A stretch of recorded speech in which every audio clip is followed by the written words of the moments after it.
Muito bom dia, João, né? É um privilégio tê-lo aqui conosco. Hoje nós vamos ter um conhecimento um pouco mais da história, né? Do Tenente Newton Prado, né? João, eu gostaria de saber um pouco mais, né, referente toda a história, né, do contexto do Newton Prado, né, que é o Tenente Newton Prado Cizenando do Prado, né? O que você pode nos contar, João? Davi, é muito interessante falar de Newton Cizenando do Prado, que ele é um personagem muito importante na nossa história, por ter participado do primeiro motim, do primeiro ato militar que deu início ao tenentismo no Brasil, isso no ano de 1922. Newton Prado, né, ele nasceu na cidade de Leme, no final do século XIX, no ano de 1897. A cidade de Leme, ela tinha adquirido a sua autonomia política, a sua emancipação política já há 3 anos. Então, Leme era uma pequena cidade de 12 mil habitantes, era uma cidade muito pequena. E Newton Prado nasceu aqui na fazenda Criciúmal, porque o seu pai era administrador da fazenda Criciúmal. E aqui Newton Prado viveu boa parte da sua infância até o ano de 1910. Então, ele estudou no Colégio Coronel Augusto César, que fica aqui no centro da cidade. Foi coroinha do padre Ângelo de Assumpção de Lima, na antiga igreja São Manuel. E ele estudou aqui. E o seu pai, o pai dele foi também vereador na cidade de Leme, presidente da Câmara. E foi um homem que muito atuou também na construção da primeira igreja matriz São Manuel. O Newton Prado, ele foi também músico da banda de Leme. Em 1910, não se sabe ao certo, a família muda-se para São Paulo.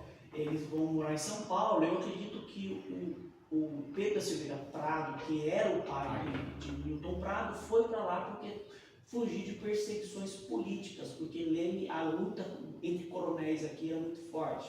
E ele foi morar em São Paulo. Lá, em um primeiro momento, Newton Prado ele tenta ser padre, que hoje é o Colégio Monstratense, que fica na cidade de Pirapora. Aí ele fica ali, acho que ele fica 1 ano, 2 anos, e ele sai. E depois das pesquisas posteriores, eu descobri que ele faleceu, ele saiu, acredito que ele saiu, desistiu da carreira de ser padre, porque o pai dele faleceu. E o Newton Prado era um dos filhos mais velhos. Então tinha aquela ideia no início do século XX que o filho mais velho ele assumia o cuidado da família. E o que Newton Prado fez, né, com 17 anos, 18 anos, ele ingressa na carreira militar. Porque hoje nós temos uma visão totalmente diferente do militar, mas a carreira militar era uma carreira muito próspera, com soldos, com gratificações. E ele vai ser soldado. Ele começa como soldado, vira cabo, sargento. Ele foi também sargenteante, com uma função administrativa no Colégio Militar do Rio de Janeiro. Aí ele consegue se tornar oficial, ele consegue chegar a segundo tenente, que é o segundo tenente da intendência, que é a parte administrativa.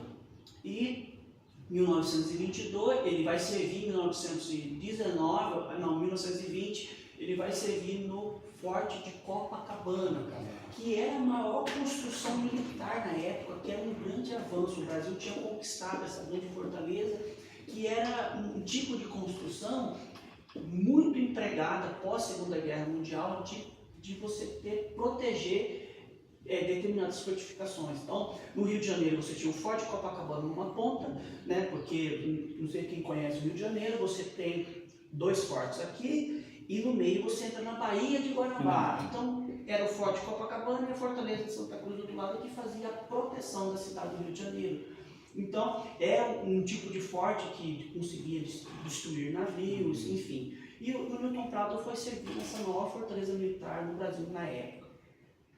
E nesse período, em 1922, ele participa da revolta do Forte Copacabana, que foi uma revolta que tinha como intuito derrubar o governo do presidente Arthur Bernardes. Ele cedia, ele junto com Eduardo Gomes, que foi Eduardo Gomes Siqueira Campos, né? Eduardo Gomes sobreviveu, ele foi depois candidato a presidente da República várias vezes, e até a história do brigadeiro Eduardo Gomes, o brigadeiro, doce brigadeiro, veio de Eduardo Gomes, porque ele era um homem muito ligado à elite católica, e essas senhoras fazendo a campanha do Eduardo Gomes criaram: vote no Brigadeiro, porque ele é lindo e mocinho e ele é novo. E essa ideia do Brigadeiro pegou, né, do doce Brigadeiro. Então o Brigadeiro Eduardo Gomes participou, ele não era brigadeiro, ele era tenente, participou da Revolta de Copacabana, e junto Siqueira Campos, que depois morreu em 1932. Então o Newton Prado ele participa desse momento histórico, porque não era somente, como eu posso dizer assim, destituir o governo de Arthur Bernardes, né? A questão era você entender o que era o Brasil naquela época. O Newton Prado ele era um idealista, assim como boa parte dos militares eram idealistas. Você vinha de um país marcado por grandes desigualdades sociais, você vinha de um país marcado por muita corrupção, você vinha de eleições fraudulentas, então a população não tinha uma participação ativa do processo eleitoral. E o Newton Prado, assim como demais membros das Forças Armadas, eles acreditavam que dentro dessa estrutura, eles eram os responsáveis por fazer a mudança. Então, esse era um dos ideais de Newton Prado. Ele participou, a revolta ela foi reprimida e teve alguns levantes em Cuiabá, mas não deu certo. Teve um levante na Escola Militar de Realengo, foi reprimida, e o último foco foi o Forte Copacabana. O Forte Copacabana, muitos foram desertando, foram fugindo, e sobrou 18. Newton Prado e outros que seguiram numa marcha suicida pela Avenida Atlântica, onde eles foram fuzilados. Newton Prado levou acho que 2, 3 tiros e ele foi internado.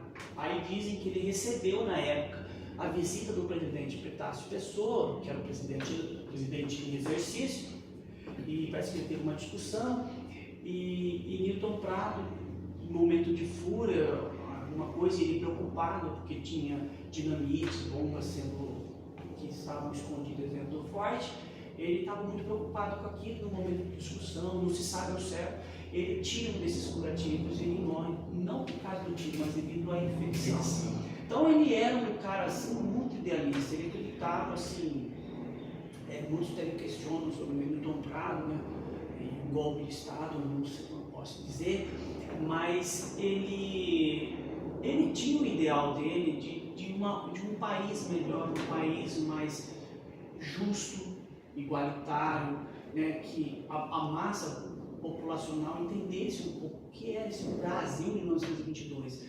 Você tinha uma massa de 30 milhões de pessoas, mas somente 3 milhões votavam.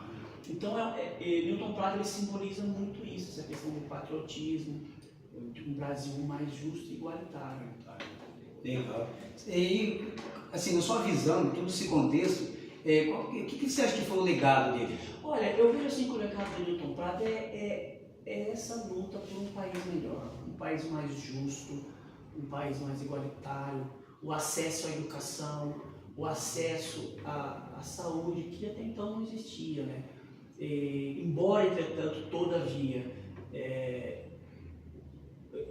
os militares acreditavam que eles poderiam fazer essa reforma e que, em certo ponto, tem razão, porque eles eram o único elemento organizado nesse país que poderia fazer uma reforma nesse sentido. Porque se você estudar a República Velha, é uma alternância de poder de grandes oligarquias.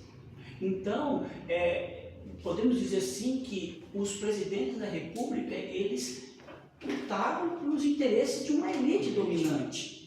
Então, a classe social, vamos dizer assim, a classe assalariada não era representada dentro desses interesses. Ele queria o melhor, então. Você acredita que esses tenentes, e isso vai culminar o quê? Em 1930. O objetivo deles foi concretizar. E até interessante porque o voto Forte Copacabana foi um estopim do movimento tenentista no Brasil, mas depois Luiz Carlos Prestes vai iniciar a Coluna Prestes, né? E ele fala uma coisa muito importante, que é o quê? Nós tínhamos como objetivo destituir o Arthur Bernardes, mas o problema do Brasil era muito grande. O problema do Brasil era econômico, era macro, porque ele começa a circular esse Brasil e começa a ver a pobreza, a desigualdade. não era só destruir, não era só destituir um presidente da República, era problemas sólidos, base estrutural do nosso país. É toda a parte, né? Então, quando esses tenentes, isso vai culminar na Revolução de 1930 e Vargas vai assumir o poder, mas aí é uma outra história. Legal. No seu ponto de vista, qual que você acha que é o papel histórico de Newton Prado para a cidade de Leme? Assim, o que eu vejo assim, muito importante, porque essa figura de Newton Prado, né, na cidade de Leme. Em 1932, um grupo de lemenses que eram ligados a um jornal chamado Girassol, eles queriam homenagear esse lemense, né? Porque você tem que também ter na cabeça o seguinte: o que aconteceu em 1932? A Revolução Constitucionalista de 1932, que foi uma revolução que tinha como intuito lutar por uma Constituição totalmente contrária ao que estava acontecendo no governo de Vargas.